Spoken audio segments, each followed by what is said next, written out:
Welcome to the Upfield Podcast, Episode 1, Holistic View on Sustainability and Youth Engagement.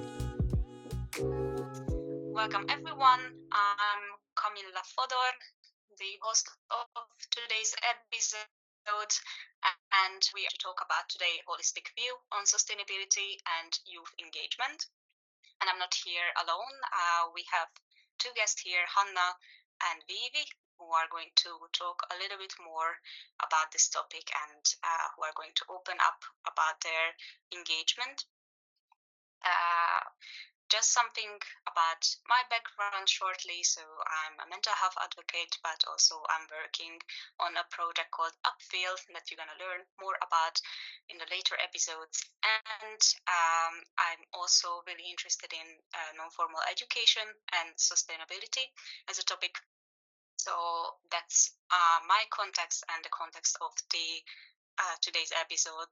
As my background is also diverse, our guest's background is also really interesting, and we have different perspectives that we're gonna join together and we're gonna see how it goes from here. So welcome Hanna and Viivi with us. I would want to ask you, both of you, to a little bit open up about your background and how you are connected to our topic. So Hanna, if you would want to tell a little bit about yourself. Okay, thank you. So I am Hanna, and I have just finished my master's degree, or finishing at the moment, from University of Helsinki, and I wrote my master's thesis about sustainability in the EU-Mercosur Free Trade Agreement, and also had the light as part of my degree in area cultural studies in Latin American studies. I have had many courses in sustainability topics, but I also have a degree from business and administration within the tourism business before, and already then I started with the sustainability issues and environmental issues that I have been following actually from the media since the Rio conference 1992. So these environmental topics have really been like my interest for many years. Thank you. It's really interesting, and you have like a wider perspective also on the topic. I mean, you have a lot of like personal experience as well, and then also your studies. So it's really interesting, and thanks for being with us today. And now I would pass it to Viivi. So can you tell some words about yourself and maybe how you are connected to this topic today? Yes, of course. Hi, everybody. My name is Viivi. I'm currently finishing my master's in economics. And, well, this goes back to my high school. Basically, when I was in high school, I was really interested in sustainability topics, and I was thinking about what to study. And I had this plan, like, okay, I'm going to study something related to sustainability and become like an advocate or something. But then I was thinking, like, maybe it's actually kind of better to affect the system from within. And that's why I chose to study economics. And the plan is kind of like to be within the corporate, like be within the firm, and there kind of affect the way they're doing things to make it more sustainable. And right now I'm working with the fast moving consumer goods sector, so specifically dairy products, and there's a lot of kind of initiatives to make dairy more sustainable. Fantastic, really interesting as well. So maybe if you open up a little bit about what sustainability means to you, what is it for you personally? So maybe I would like start now with Viivi and then pass it to Hanna after. So what comes to your mind when you think about sustainability? Yeah, so to me, sustainability, I guess, is the ability to kind of maintain or like be able to do the same things also in the future. For example, when it comes to, I don't know, producing something, that we have the resources still in 100 years, in 200 years, that we don't use everything up. Or, for example, in work life, so that we don't like burn out ourselves when we're working, but instead work in a way that is like sustainable so that we can keep on working. It's really interesting that you brought this aspect in. So I think maybe we can also tap into the mental health aspect and feeling aspect of all of this, because these are also really connected. And then I like that you also like broaden it like and open this up a bit more. But Hanna, what is it for you? Is it somehow similar or different? It's also similar, but like I think it in the way that it's like all kind of actions and attitude that could support good life conditions for human beings and all beings. Shortly like that. Okay, excellent. All right, and could you maybe open a little bit up about like your engagement? Like, what kind of role do you play in this like sustainability context? It can be even maybe like a really moderate role or something that you find yourself like active with. So, for example, I know that Hanna, you are really enthusiastic also about non-formal education. So could you maybe open up a little bit about it and tell like how sustainability and non-formal education is maybe connected in your life? Well, I think that my own actually sustainability thinking or this kind of good thinking it comes from my childhood mostly, that because I spent a lot of time with my grandmother, and as she had been through like 2 world wars and like growing up in very poor conditions, I think like most of the very old people still in Finland, they have this idea of saving everything and using as little as possible of all materials.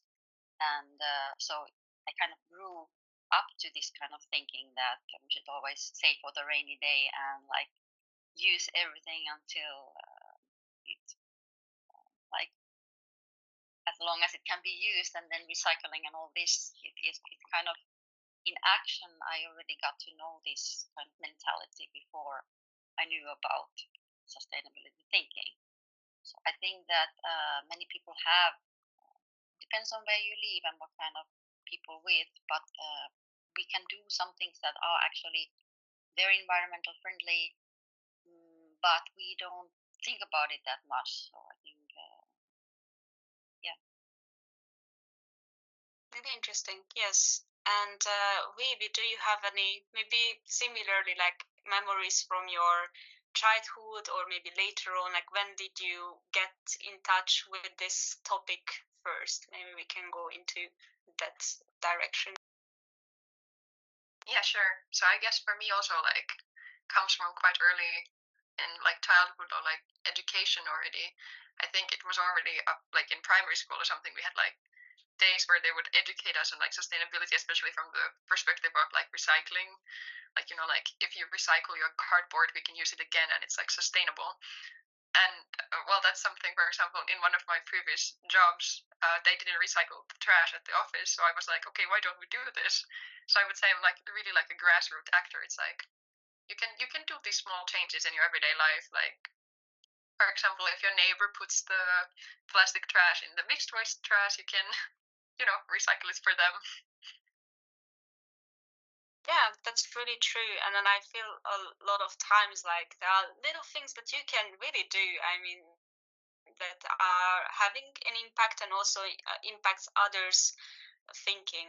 Like when I moved to Finland, for example, I was following a not so like vegetarian or vegan sort of eating habits, and now it's changed completely because of my surrounding and because of my awareness. And it's like a complete like turn, because in my family everyone were a meat eater, and it was not even a question like that we don't do this. It's even like part of the breakfast and like all the courses, I think. And looking back now, it's really strange, but now I'm just adapted and I understood why it is more aligned also with my values, with my current values, and how it is maybe helpful. So yeah, really, really cool. And I think what you both said is like really kind of tangible or nice sort of examples, like how you can connect with this topic, and then how it forms us as people. But okay, so maybe I would ask something about this mental health aspect, because I feel that we all have like emotions coming up when we talk about not just like sustainability, but this whole aspect of climate change and maybe climate anxiety. So I would be really curious to know, like, how do you uh, deal with these emotions, or what kind of emotions are coming up when you think about climate change and all the transitions that we are going through in the world. So maybe Hanna and Viivi. Well, yes, it is challenging sometimes. A lot of frustration. Many times that I also it's not only with the society, but it's also within myself. I mean, I love traveling. I've already also studied tourism, so I love to explore the world, and at the same time being aware of the impact that it has. I have to always I try to compromise mainly what I do, so I cannot give up on everything that I want to do, because otherwise, like experienced in the corona time, life becomes very narrow. We cannot explore it a little bit and do things. So it's important to have hobbies and to go out and do things and meet people and like that. But then we can always make more wise choices in the way we consume and where we travel. We can explore life in many ways. So in that way, it's a lot of like at the individual level, also a lot of fights with my desires and what I want to do. But then with society, I think everything is going forward so slowly. So I get frustrated, especially now when the decisions are so much and all the discourse is so much about everything but the environment. So it seems that we are going backwards again. That's how I feel personally. That yeah, it's frustrating many times. So like frustration, it's really coming up, or like this feeling that maybe we are going backwards, not even like forward. Really interesting. Yeah, I think relate. Yeah.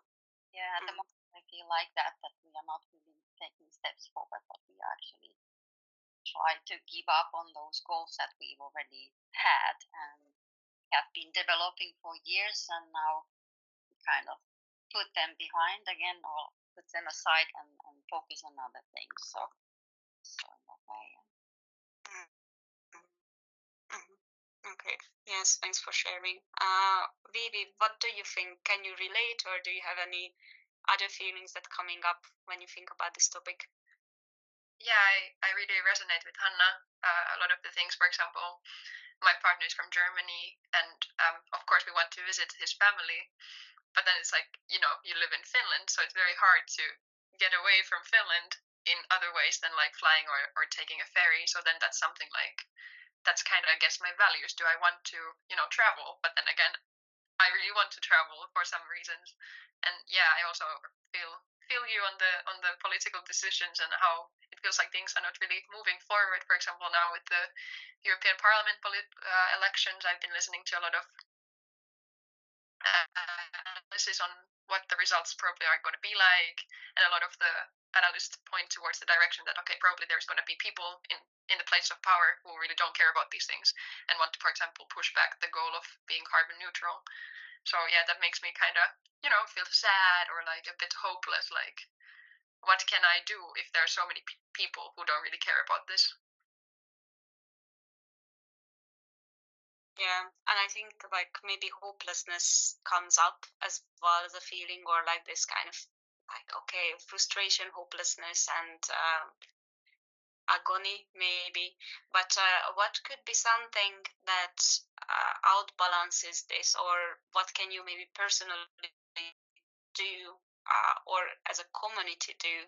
Mostly, I think that's where we possibly need to go. But how can we cope with this sort of feelings and experiences? So maybe Viivi, if you have any like ideas about this, or what you do, just to share about this more, and then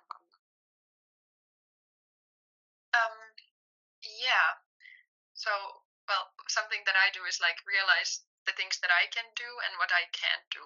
So, like, if there's something that I can't really have an impact on, maybe it's not, the best thing to feel really like sad about, or like, try to kind of cope with that feeling. And if there's something you can do, then try to take action. For example, I don't know, like the choices of food that you eat. And like one example of that is like, for example, in my close by store, there's not really that much vegan options, but they do take like notes where you can like wish for things in the store, and that way you can kind of impact what is in your close store. So if you have like a lot of vegan options in your nearby store, maybe it's easier to buy those vegan products instead of having to go really far away. And then or on like more like I don't know wider institutional level, there's always some things that are going in a good direction, and for example like technology progresses, and um, I think there's always hope, even though it's a bit too slow at the moment. Yes, indeed. There are good practices and good ideas, but yes, maybe sometimes the tempo feels like we are just stuck or going even backwards, and it's difficult and all that. So yeah. How about you, Hanna? Do you connect to this somehow, or do you have any personal view on this?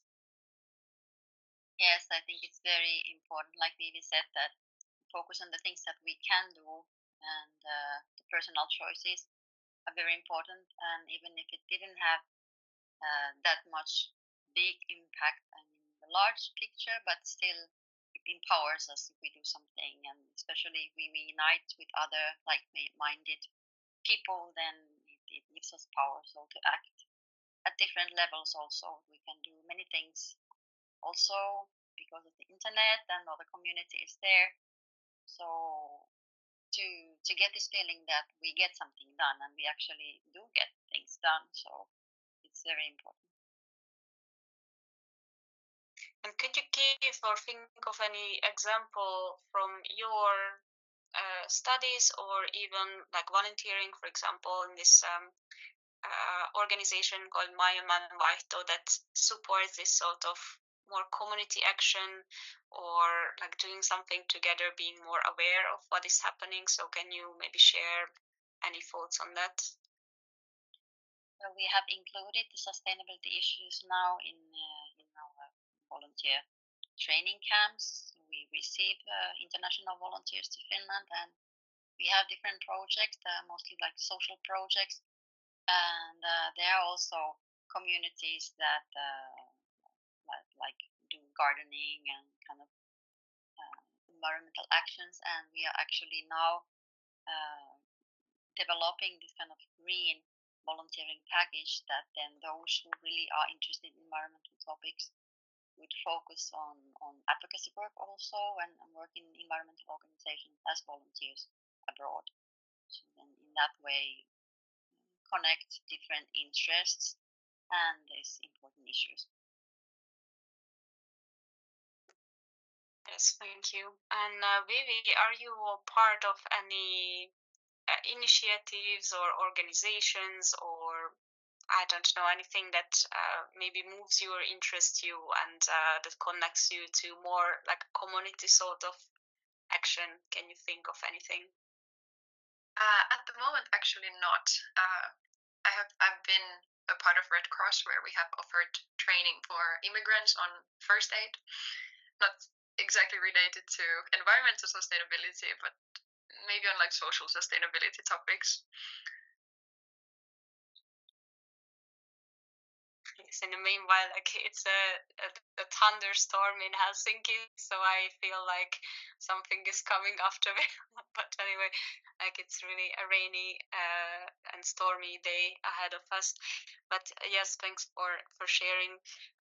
What do you think? What kind of barriers are there that prevent maybe young people from participating in these sustainability projects or community actions? Is there something that you might face or you could think of right now?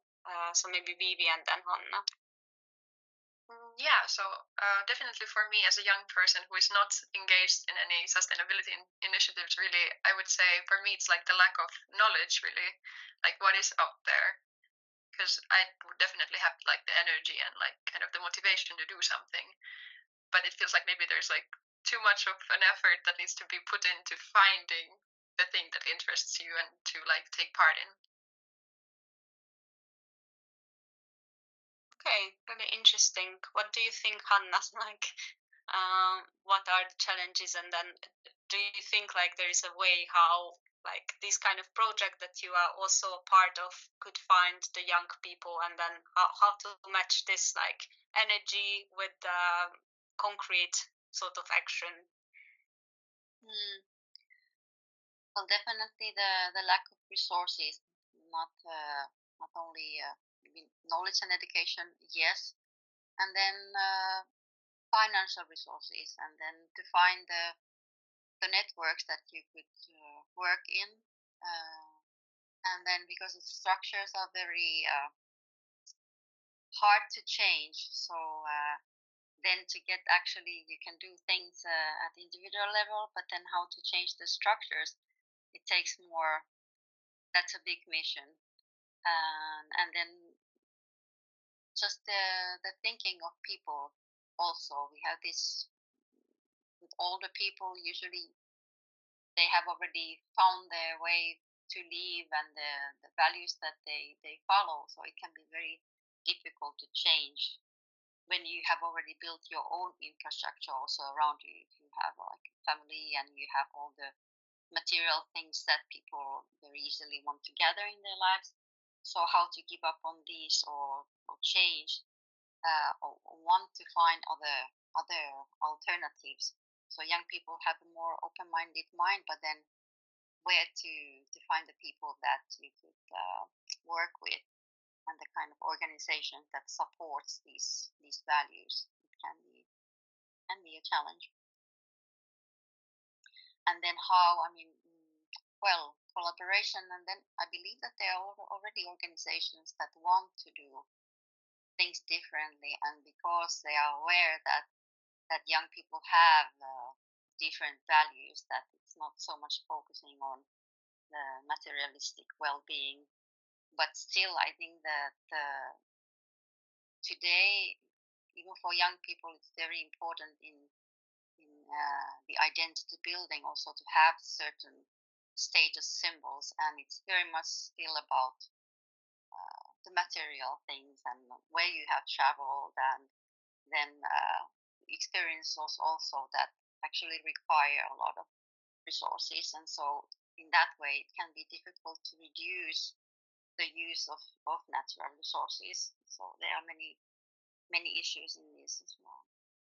But in collaboration, I believe it is possible, but to bring up more of those alternative paths and just start trying, for example, just start it in small, in some context, and then with those good experiences, make it bigger. Yeah.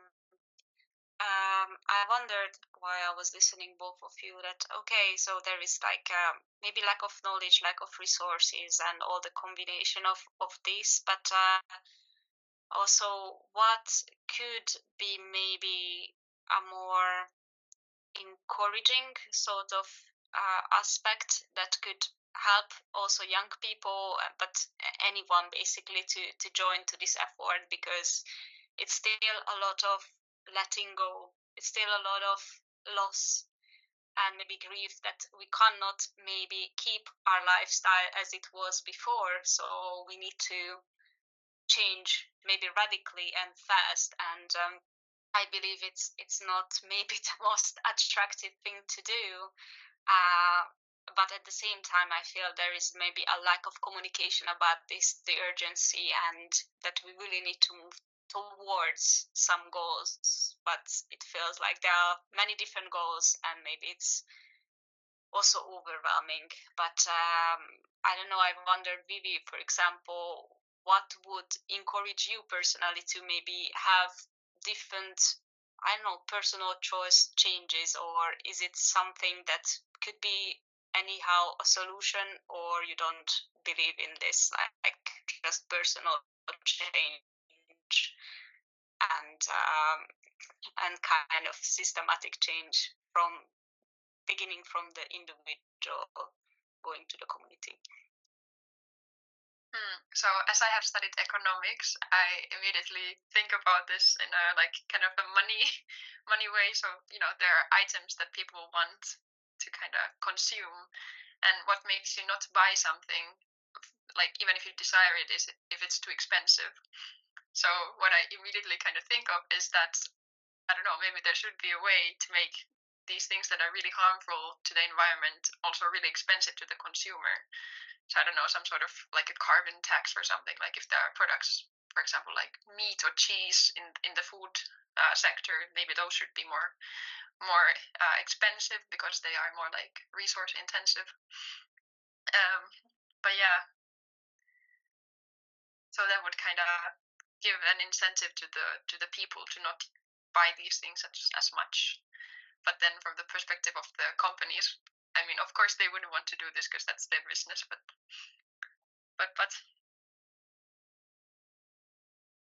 Yes, it's a really interesting perspective also what you have, and then I was thinking of Hanna while I was listening to you, that she's more coming from maybe a humanistic field, and also a sort of decolonization aspect and an indigenous study aspect. So I'm really curious, like from your point of view, what could be a solution? Because like I feel like yes, it's one dimension that we need to kind of limit consumption in one way or another, and it could be that you put like you price products really high and then masses won't choose that. But I also feel for those who maybe can't even afford like the bare minimum, and what happens with those people, and then what about access and equality or equity here. So maybe Hanna, what comes to your mind when you think about this topic from the maybe perspective of equity and multiculturalism and indigenous point of view? Yes, I have researched a little bit, and I have done some indigenous studies also. So it's really interesting how we talk about so much about the so-called Western world, or the global North, and what kind of the guidelines and everything comes from our perspective, but we are not really thinking about the realities of the other parts of the world, and the majority of the population of this globe is still in those countries where you really have to think about just where you get all the necessities for a day, and you cannot think whether it's sustainable or what it is, just you eat whatever you can find. So I think we would need so much more perspectives in the sustainability talk, and understand people's realities, and then also human desires. Like I've also studied business, and so I understand that it is money that talks, and I also believe that most of people are not willing to do anything unless they get some kind of financial support for it. So it's a political act. If we want to be sustainable in society, then there must be some kind of incentive that is money, or in some form uh, financial initiatives to change people's behavior. Otherwise, I don't really believe that humans are ready to give up on their rights. So I would want to see more talk about human responsibilities, and not only about human rights, and like what could we give up, and more focus on what we actually need, and just try to somehow learn to control those desires that are obviously not good for the well-being of any one of us, especially because of this inequality, like you said, that and it even seems to be growing, the this inequality in this world. So there must be something that's happening, like guidelines from above, but at the same time, to how to talk to people so that they would find the will to do different choices. Yeah, and then it's again like this holistic point of view, like how to approach this. It's like everything. You have to consider the human aspect, the human mind, our desires, our psyche, and also our resources around us, and then like the material costs and all these really pragmatic aspects that really forms our life and impacts our everyday life. So yeah, this is really interesting, and thanks for also like bringing up this topic and talking about this in more depth. So yeah, I feel it's important. Maybe just as a closing thoughts. So I wondered what would still give us some hope. Is there any hope left, or is there anything that maybe you wish for that would happen in the near future, like something that we want to go more towards to? What comes to your mind, and what maybe personally can give you some hope? What is that wish that you think could come maybe true? Maybe first Viivi and then Hanna. Yeah, so what I'm thinking from a perspective of hope is that even if countries and governments might not be like pushing for their carbon neutrality targets, at least the companies that I have been working with are very ambitious, and they have very ambitious goals, not only on when it comes to environmental sustainability, but also other aspects, for example, like the mental well-being of their workers. So that is something, like not only governments have money and power, but also the companies have money and power. So that is some place where I see hope. And also just, I believe that like slowly people will start to realize enough, like maybe like the younger generations, hopefully, as they, learn to live with, for example, like weather extremities, like they will realize that, okay, this is happening now. But then again, the question is, when is really the wake up call? Like, how bad do things have to get for people to realize and to change, to change? But I try to remain positive. Yeah, I think we need something like some energy to move with, like to pass life with, and for some maybe it's anger, maybe it can be also desperation. For others it's hope or like optimism. So anything that kind of moves you towards the right direction, I think it's a good energy. But sometimes like we'll reach a point when we feel just the anger, but that can also like move us if we channel it smartly. So yeah, I feel like the important is the objective here. How about you, Hanna? What comes to your mind when you think about this? I am optimistic still. I think that since I have seen many things happening, like even if they are small things, what happening in communities. For example, there is this sustainability responsibility network in the university now, and so they've been building strategies for sustainability and own guidelines, and also the actions, the way that people go to the streets again. I think that is something like civic activism is growing, and it seems to be a thing for the young people to state their opinions and just participate more. So they want to be active and want to be involved, and to do advocacy work, and just to keep these things in the agenda of politicians. And now there are many elections and all these happening in the world, but just to approach also like experts of different sectors and try to maybe create these kind of networks between different sectors, and create some kind of collaboration, and then try to get funding for that also. Like the EU is also having funding for different kind of projects, so that would give you hope and possibility to work on the topic that you want. So I think that there are many ways to actually do things and act. Just be actively and open-minded about these possibilities and creating these new paths, new pathways.